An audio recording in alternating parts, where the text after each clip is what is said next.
Yeah, guys, what's up? So, this is why beginners or people that are making the transition from freshwater to saltwater shouldn't listen to just anybody out there.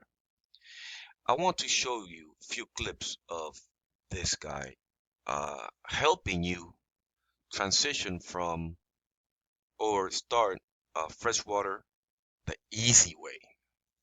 Let's begin. Only with live rock. But I'm also going to be using nothing but tap water to fill this tank. Once it's full of tap water, then I'll be adding the salt.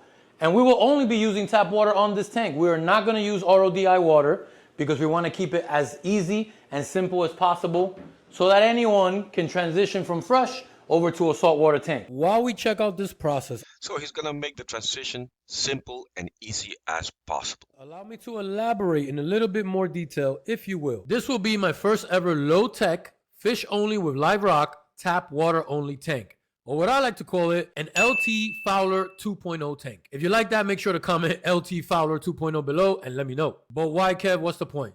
Well, in my humble opinion, I believe that the biggest barrier for the freshwater community to even consider trying a saltwater tank is two main things: the necessity of using RODI water and the amount of Okay, he says that RODI water and expensive equipment is what is keeping generally people not to go into reef keeping. But tap water is something easy, right? And it's a low tech. So when I asked him what do you mean by low tech, this is his response right here.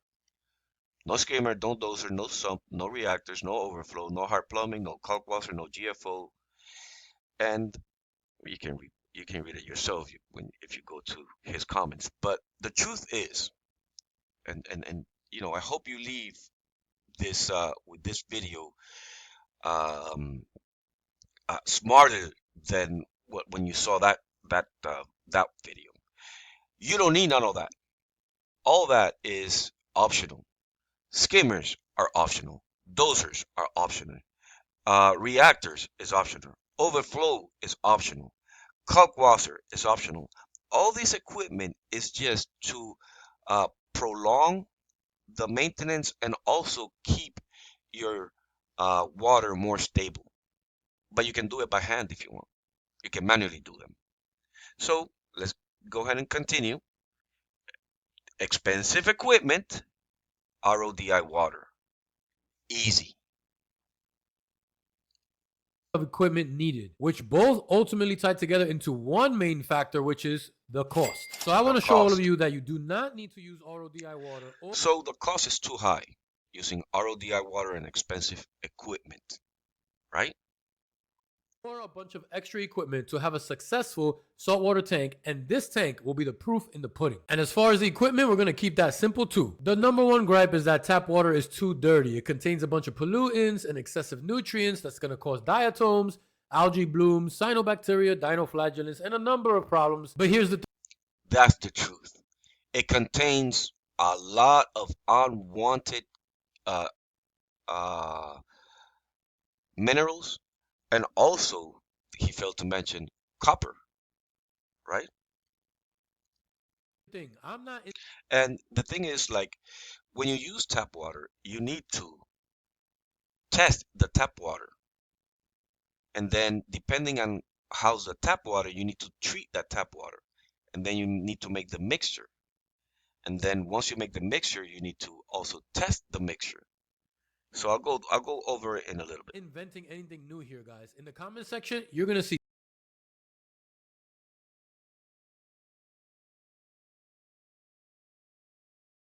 pooper is poop, but I wanted to show the tank actually getting filled with tap water. So you My got hose getting connects filled, directly to showing my you that it's utility been sink in tap my water. closet.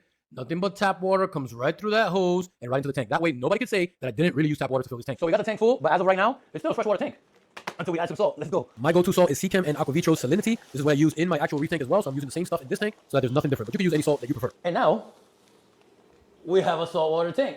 Next. Okay, so when he added the salt, a low tech, I would think, and it makes sense that a low tech is tap water, salt. That's it, right? You refill it with tap water too. But I guess not. Step obviously is to get the equipment on this tank so we could get the water moving, get that salt mixing. Remember, we're going to keep it low tech here, Low right? So tech. no sump, no No skimmers, sump, no no skimmers. dosers, no No dosers. timers, no RODI water, just straight up tap water and all the regular Tap water equipment that because you it's would cheap. normally use on a freshwater tank, like a canister filter. We're going to go with the Fluval FX2 canister filter, as Fluval well as FX2. Fluval's inline UVC light. That's going to UVC. help with the potential algae buildup from the tap water. A light, we're going to go with the Fluval C Marine Light, a wave maker. We got the AI Orbit already installed in the tank. And if your room is kind of on the cold side, you're going to need a heater. My room runs. Wow, low tech. Okay, let's go through this low tech. And remember at the beginning when he says RODI water and expensive equipment? Okay, let's see. The Fluval 6, $370. I thought you didn't need an expensive equipment. Well, now $360 was kind of a little bit expensive. Now, something key that he uses, the Fluval Sea Marine 3.0, that is for coral growth. You see that coral growth. So why would you use this on a non-coral tank? $260. And the UVC, $140. Just these prices as a beginner will scare the hell out of me. I will stay away from reef keeping. You see, if it was me, for example, I would say, you know what, you can use the Aquatop, which is great. CF500 UV comes with the UV already integrated, and there's a canister filter. That's all you need, just one equipment there. That's it. 229 if it was me.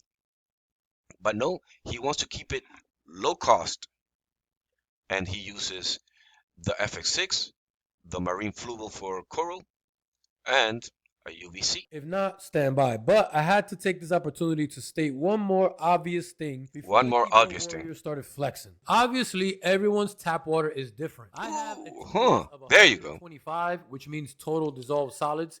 A TDS of 125. What does that mean? That means that you needed to test the water. And how do you test the water? Because he didn't tell you how to test the water. He didn't tell you what equipment do you use to test the water, right? No. So how do he knows he has a TDS of 125? Not only that, he doesn't go on saying how high is the copper, how high is the nitrate, because it contains nitrate, contains a lot of pollutants.